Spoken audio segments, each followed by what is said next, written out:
سی پی آئی پارٹی قائدین کا میڈیکل اور فارما مافیا کے خلاف احتجاج۔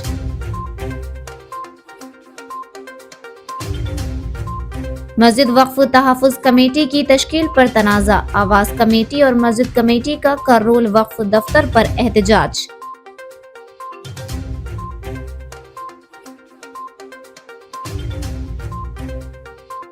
مہانندی شیو مندر میں مہا شیوراتری برہموتسو کا آغاز۔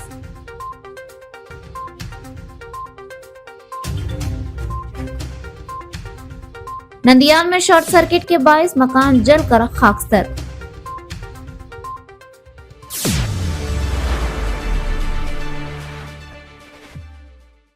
آواز اردو ٹی وی میں آپ کا استقبال ہے۔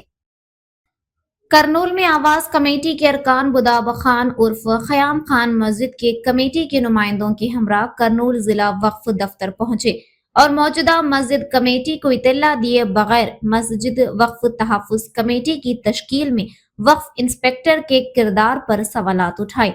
اس موقع پر سہیل وقف انسپکٹر نے وضاحت کی کہ ان کی جانب سے کوئی سفارش نہیں کی گئی، بلکہ انہوں نے صرف حقائق پر مبنی رپورٹ آندھرا پردیش وقف بورڈ کو ارسال کی ہے۔ تاہم مسجد کمیٹی کے ارکان کا کہنا تھا کہ وہ گزشتہ 2 برسوں سے وقف بورڈ سے باقاعدہ منظوری کے ساتھ نئی کمیٹی کی تشکیل کے لیے نمائندگی کرتے آ رہے ہیں، لیکن تاحال کوئی کارروائی نہیں کی گئی۔ مسجد کے سیکریٹری منیر احمد اور دیگر کمیٹی رکن نے سخت الفاظ میں مطالبہ کیا کہ موجودہ کمیٹی کو فوری طور پر ختم کیا جائے، کیونکہ ان کے مطابق یہ کمیٹی ان کے لا علمی میں غیر قانونی طور پر تشکیل دی گئی ہے۔ انہوں نے وقف بورڈ سے یہ بھی مطالبہ کیا کہ ان کی جانب سے پیش کردہ پینل میں سے نئی کمیٹی تشکیل دی جائے۔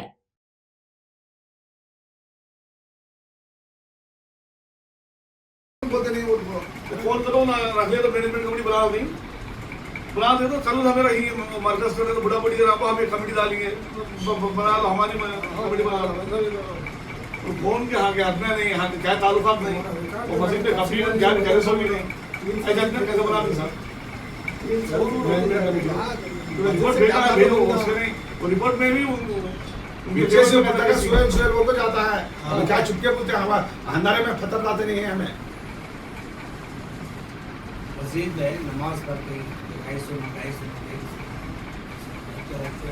کتنے سال کی مسجد ہے، زمانے کی مسجد ہے،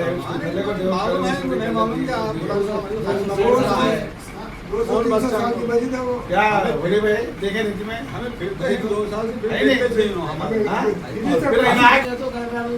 ایک جگہ آتے ہیں ہو سکے پیپر کہاں سے کرتے ہیں سو معلوم ہے تو رپورٹ تو میں دیا رپورٹ کیا دی ہوں، دیکھو آپ بولو بھائی سنے بول رہی دکھاؤ فائل کہاں جی دکھاؤ تمہیں دکھا رپورٹ دکھاتے صبر کرو، فائل لاتے انہوں بولو تو لاؤ ان کو اب وہ پروپوزل اب اللہ کے آتے ہیں، آئے تو ہمارا کام ہمارا بھیجنا اوپر ہے، بھیجتے ہمیں ڈیسیژن ہمارا نہیں رہتا جی۔ تمہارا دیکھے بیٹا تو پھرتی ہے، بولنا نہیں پھرتی ہے تو بات کون بولتا ہے، کیا سن بولتا ہے ریپرزنٹیشن بورڈ کیا بولتا ہے، وہ بات بولتا ہے 3 سال سے یہ کرتا ہوں، بولو یہ ہمیں خود ہی سے لکھے سا نہیں ہو کیا بھی 3 سال سے فوٹو کریں گے لیکو کرو کو بولتا ہوں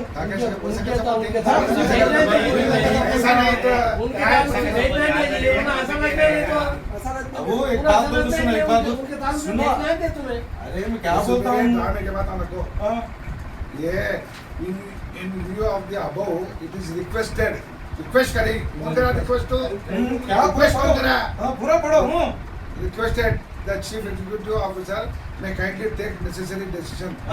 اب کون لینا سو بھی کروا ہی ہے، میں کیا بولتا ہوں اس میں رپورٹ میں پورا اس کا پینل ایسا ہے بنا ایسا کرتی ہی کرتے آلریڈی، اس کے اوپر نئی سے ڈیسیژن لو کیا کرنا ہے فردر وہ بولیے ہمیں انپوٹ کرو، انپوٹ کرنا ہے کہاں بھی دیا نہیں مینشن لے کے ہمیں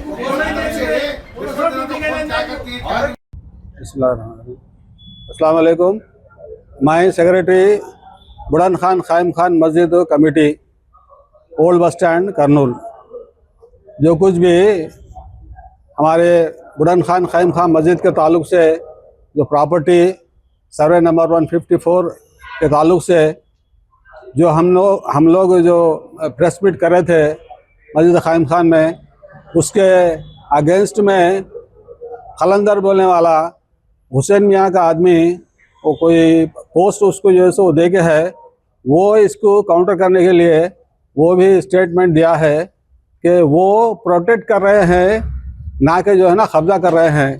तो ये काम जो कर रहे हैं सरासर गलत है। ऑलरेडी बुढ़ान खां क़ाइम खान मस्जिद कमेटी तकरीबन 35 साल से सर्विस कर रही है, उसको हटा के ये जो है ना जिस तरह से गलत तरीके से वक्फ बोर्ड के ज़रिए से ये अपनी कमेटी क़ायम कर रहे हैं, इस कमेटी को हम चाहते हैं कि फ़ौरन रद्द किया जाए। नंदियाल में communist party of India CPI के कायदीन ने मेडिकल और फार्मा माफिया के खिलाफ एहतजाज किया। इस मौके पर मुकामी शहर में वाक़े सीपीआई पार्टी दफ्तर से डीएमएचओ दफ्तर तक एक रैली निकाली गई। सीपीआई कायदीन ने सवाल उठाया कि आवाम की सेहत की जिम्मेदारी क्या हुकूमत की नहीं है। उन्होंने इल्जाम आयद किया कि सरकारी अस्पताल आने वाले मरीजों को मुनासिब इलाज फराहम करने के बजाय इन्हें करनूल सरकारी अस्पताल मुंतकिल किया जा रहा है। उन्होंने कहा कि नंदियाल के सरकारी जनरल अस्पताल में जदीद टेक्नोलॉजी से लैस तिब्बी आलात मौजूद नहीं है, जो कि अफसोसनाक अमर है।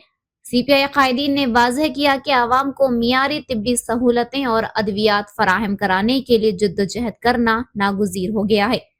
उन्होंने हुकूमत से मुतालबा किया कि फौरी इक़दामात करते हुए आवाम को बरवक्त और मियारी इलाज के साथ साथ ज़रूरी अद्वियात की फराहमी को यकीनी बनाया जाए। बाद अज़ां सीपीआई पार्टी कायदीन ने अपने मुतालबात पर मुश्तमिल एक याददाश्त अस्पताल के हुकाम को पेश की।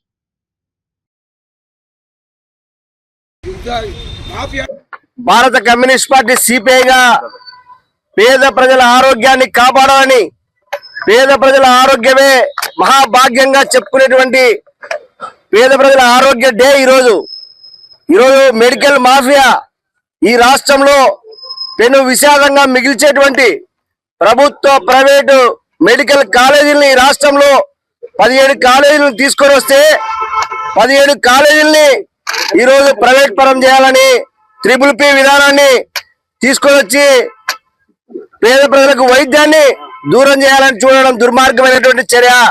దీన్ని జగన్మోహన్ రెడ్డి ప్రభుత్వంలో ప్రైవేట్ కాలేజ్ తీసుకొస్తే ఈయన అదాని కంపెనీకి, ఫార్మాసిస్ట్ కంపెనీలకి ఈ రాష్ట్రంలో ఉన్నటువంటి భూముల్ని, నీళ్ళని, ప్రభుత్వ యంత్రాంగాన్ని తాకట్టు పెట్టాలని చూస్తా ఉన్నాడు। దీన్ని వ్యతిరేకిస్తా ఉన్నాం। రాష్ట్ర వ్యాప్తంగా సిపిఐ ఆధ్వర్యంలో మెడికల్ మాఫియాను అరికట్టాలని, అదేవిధంగా ప్రభుత్వం ప్రవేశపెట్టిన పీపీపీ విధానాన్ని రద్దు చేయాలని చెప్పి ఈరోజు నంద్యాల జిల్లా కేంద్రంలో ఈ డిఎంఓ ఆఫీస్ ఎదుట ధర్నా నిర్వహించబడుతుంది। ముఖ్యంగా ఇవాళ చెప్తున్నాం ఒకటే, ఈరోజు ప్రభుత్వము ఈ మెడికల్ కాలేజీలను ప్రైవేటీకరణతో పాటు ప్రభుత్వము ఎక్కడ ప్రభుత్వ స్థలం ఉన్నా దానికి ప్రైవేట్కి ఇచ్చేదానికి కుట్ర పడుతుంది। ఏంటంటే మెడికల్ మినిస్టర్ అయినటువంటి సత్యకుమార్ యాదవ్ గారు కూడా ఇంతవరకు మెడికల్ ప్రభుత్వ హాస్పిటల్ పైన కానీ ఏ విధంగా కూడా మెరుగుపరచడం లేదు। మా దగ్గర డబ్బులు లేవని చెప్పడం చాలా సిగ్గుచేటు। ఆరోగ్యశ్రీ అనేది గత ప్రభుత్వం ఏర్పాటు చేస్తే ఈ రోజు ఆరోగ్యశ్రీకి కూడా నిధులు ఇవ్వలేదని చెప్పేసి, మా దగ్గర డబ్బులు లేవని చెప్పేసి, వైద్యం అందిలేవని చెప్పడము చాలా సిగ్గుచేటు అని చెప్పేసి మనం చెప్తున్నాం। ఎందుకు ఆ పదం వాడుతున్నాం అంటే, మీకు కేంద్ర ప్రభుత్వం నుంచి 567,000 కోట్ల రూపాయలు మీకు డబ్బులు ఇస్తే ఈ రోజు మీ దగ్గర ధనం ఎక్కడ పోయింది? ఒకరినొకరు పొగడడానికి తప్ప ఆ డబ్బులు ఏం చేస్తున్నారు? వైద్యానికి ఎందుకు ఖర్చు పెట్టలేకపోతున్నారు? మీ యొక్క ఆస్తులు తాకట్టు పెట్టినా కూడా ఈ రాష్ట్రాన్ని 20 సంవత్సరాలు కూడా యథావిధిగా అధికారం లేక కూడా పరిపాలన చేసేంత డబ్బులు మీ కాడ ఉంచుకొని ఈ రోజు మీరు విగ్రహాలు కట్టడానికి 1,756,000 కోట్ల రూపాయలు ప్రజాధనాన్ని దుర్వినియోగం చేస్తున్నారు। అదే డబ్బుతో ఎంత ప్రజలకు మెరుగైన వైద్యం మీరు అందించలేరు। కానీ ఈ రోజు మీరు విగ్రహాలు కట్టుకోండి, మీ యొక్క ఎమ్మెల్యేలతో ఎంపీలు అందరూ కలిసి తలా సందాలు వేసుకొని ప్రజాధనంతో కాకుండా కడితే చాలా బాగుంటుంది। కానీ ఈ రోజు మీరు ప్రజాధనాన్ని ఈ విధంగా దుర్వినియోగం చేస్తూ ప్రజలకే ఆరోగ్యమే శ్రీరామ రక్షగా భావిస్తాం। కానీ ఈ రోజు ఒక మెడికల్ స్టోర్ లేకపోతే ఒక టాబ్లెట్ యొక్క విలువ 50 పైసలు మాత్రమే ఉంటుంది। కానీ అదే మనము అదే టాబ్లెట్స్ కొనడానికి పోతే ఉదాహరణకు ఇప్పుడు పారాసిటమాల్ డోలో 6 టాబ్లెట్ తీసుకుంటే 3 రూపాయల నుంచి 5 రూపాయల వరకు అమ్ముతున్నారు. కానీ అది పడేది 50 పైసల నుంచి 30 రూపాయలు. కానీ ఇట్లా చూసుకుంటూ పోతే అదే విధంగా సెలైన్ బాటిల్ 18 రూపాయల నుంచి 20 రూపాయలు మాత్రమే ఉంటుంది. కానీ ఈ రోజు హాస్పిటల్ తగ్గట్టుగా 100 రూపాయలు, 150 రూపాయలు, 240 రూపాయలుగా ఈరోజు ఏర్పాటు చేసి ఈరోజు డబ్బులు వసూలు చేయడం జరుగుతుంది. అంటే వీటికి మెడికల్ స్టోర్లకు ఏ మాత్రం సర్టిఫికేట్స్, ఫార్మసీ కానీ, ఫార్మ్ డి కానీ సర్టిఫికేట్ లైసెన్స్ లేకపోయినా ఈరోజు పుట్టుకొడుగుల్లా పుట్టుకొస్తున్నా కూడా ఇక్కడ డ్రగ్ ఇన్స్పెక్టర్ కానీ, డిఎంహెచ్ అధికారికి కానీ చీమ కూట్టినట్టు కూడా ఉండదు. ఎందుకంటే వాళ్ళకు మామూలే ముఖ్యము. ప్రజా ఆరోగ్యం అనేది ఎటువంటి నాశనం అయిపోయినా వాళ్ళకి ఎటువంటి సంబంధం లేదు. లక్షలాది రూపాయలు మీరు జీతాలు తీసుకుంటూ ఈరోజు ప్రైవేట్ హాస్పిటల్కు, హాస్పిటల్కు మీరు ఇంత వైద్య అధికారులు ఉండి కానీ, స్థానిక ఉండే ప్రభుత్వ అధికారులు కానీ ఒకరన్నా ఒక మెడికల్ స్టోర్ ని సీజ్ చేశారా? ఒకరి పైన చర్య తీసుకున్నారా? ఒక విజిట్ అయినా చేశారా? కానీ ఈ రోజు ప్రైవేట్ హాస్పిటల్ పేద రోగులు ఎంతో మంది వస్తున్నా కూడా refer to Kurnool, refer to private hospital అని చెప్పేసి రాస్తారు తప్ప దాని ఇంతవరకు కూడా మీరు పరిగణనలోకి తీసుకోవడం అనేది చాలా బాధాకర విషయం. కాబట్టి తక్షణమే మీ యొక్క వైఖరి మానుకోవాలి. ఆరోగ్యశ్రీ బిల్లులు వెనకపోతే మంజూరు చేయాలి. ప్రభుత్వ వైద్యము పేదలకు సక్రమంగా అందించే విధంగా మీరు ఏర్పాటు చేయాలి. లేని పక్షంలో కలిసి వచ్చి విద్యార్థి యువజన ప్రజా సంఘాలు అన్ని కలుపుకొని కూడా పెద్ద ఎత్తున ఆందోళన కార్యక్రమం శ్రీకారం చుడతామని చెప్పేసి కూడా తెలియజేస్తున్నాం. ఆరోగ్యమే బాగుండాలంటే మీ యొక్క ఈరోజు పీపీపీ విధానము అనేది ఉంది. పీపీపీ విధానం అంటే మన ప్రైమ్ మినిస్టర్ నరేంద్ర మోడీ గారు, చంద్రబాబు నాయుడు గారు, పవన్ కళ్యాణ్ గారు అనే మీనింగ్ పరంగా ఈరోజు పీపీపీ విధానాన్ని అమలు చేశారు. అది మీకు సంఘాలు కొట్టుకోవడానికి తప్ప ఈరోజు ఎంతసేపు ప్రజలకు, పేద విద్యార్థులకు వైద్యం అందే విధంగా లేకపోవడం అనేది చాలా బాధాకర విషయం. ఇప్పటికైనా మీ యొక్క అభినందన సభలు పెట్టుకుని ఒకరొకరు పొగుడుకునే దానికి 500 నుంచి 1000 కోట్ల రూపాయలు ఖర్చు చేసే ధనాన్ని మీరు ఒక వైద్య కళాశాల ఏర్పాటు చేయడానికి ఎందుకు ఉపయోగించలేకపోతారు? ఎందుకు ప్రైవేటీకరణ చేస్తారు? కాబట్టి తక్షణమే మీరు ప్రైవేటీకరణ మానుకొని తక్షణమే వైద్య కళాశాలను కూడా మీరు ఏర్పాటు చేసి పేదవాళ్ళకు కూడా అందే విధంగా మీరు చేయాలని చెప్పేసి కూడా తెలియజేస్తాను. नंदियाल जिले के मारूफ महानंदी शिव मंदिर में भक्तों की बड़ी तादाद के साथ रूहानी माहौल कायम हो गया है। महाशिवरात्रि ब्रह्मोत्सव अकीदत व एहतराम के साथ शुरू हो गए हैं। ब्रह्मोत्सव के आगाज के मौके पर परचम कुशाई की रस्म अंजाम दी गई। इस मौके पर मंदिर में की गई खुसूसी फूलों की सजावट ने भक्तों को खास तौर पर मुतासिर किया। तकरीबात के दौरान गणपति पूजा, पून्यहा वचनम, कोशा मंडबली और महामंगल आरतियां अंजाम दी गई।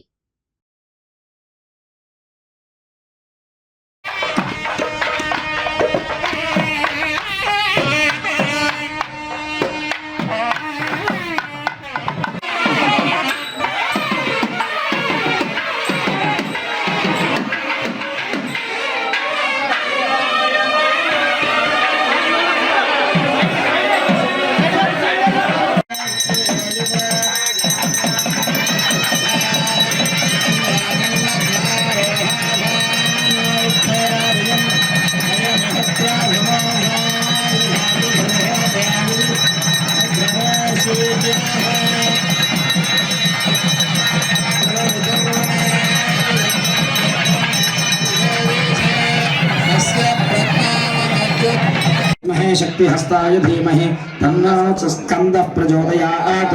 स्कंदमावाहयामि स्थापयामि पूजयामि।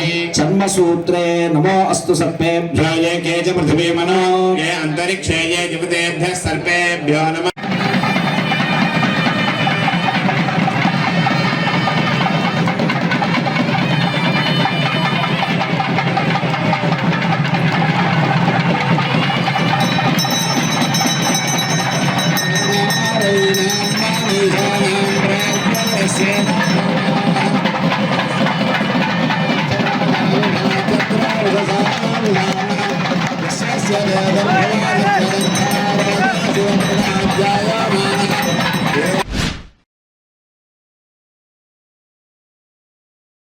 नंदियाल के उपरीपेट इलाके में शॉर्ट सर्किट के सबब एक मकान आग की लपेट में आ गया। इत्तला मिलते ही फायर ब्रिगेड के अमला ने फौरी तौर पर मौके पर पहुंचकर आग पर काबू पा लिया। आतिशज़दगी के वक्त घर में कोई मौजूद ना होने की वजह से जानी नुकसान नहीं हुआ, ताहम घर में मौजूद घरेलू सामान और फर्नीचर मुकम्मल तौर पर जलकर खाकस्तर हो गया। मकान के मालिक नूर बादशाह के मुताबिक इस वाक़े में तकरीबन 5 लाख रुपए मालियत का माली नुकसान हुआ है।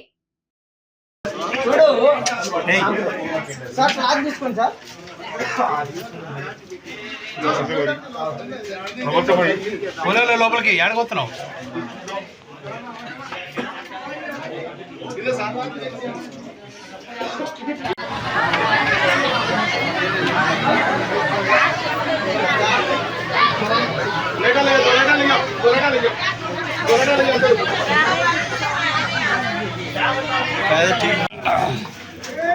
సిలిండర్ కానీ ఏం కాలేదు ఆ సిలిండర్ ఒక రెగ్యులర్ గా దూరం ఉన్నది ఈ మూలకు ఫ్రిడ్జ్ ఈ మూల వస్తువులు అందుకని ఉల్లిగడ్డలు బియ్యం అనుకొని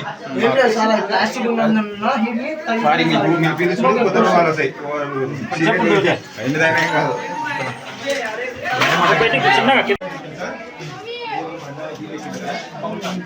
మండపం సైడ్ ఉంటుంది నీళ్లు పెట్టామంటే వేడి తగిలిదనుకో పడుతుంది కొద్దిగా కొంచెం వేడి తగ్గినాక నువ్వు చిన్న క్లీన్ చేసుకో ఈ వేడి తగ్గుతుంది నువ్వు ఈ రోజు మనకి ఈ రూమ్ లో ఉండొద్దు వేడి పైలి పన్నే పడుతుంది వస్తువులు తీసేసుకుంటా అంటే తీసేసుకో क्या करना ना को ले मोर क्या करना ना को ले నా పేరు నిర్వాష మేము వచ్చేసి కుక్కర్పేట వీధిలో ఉంటున్నాము.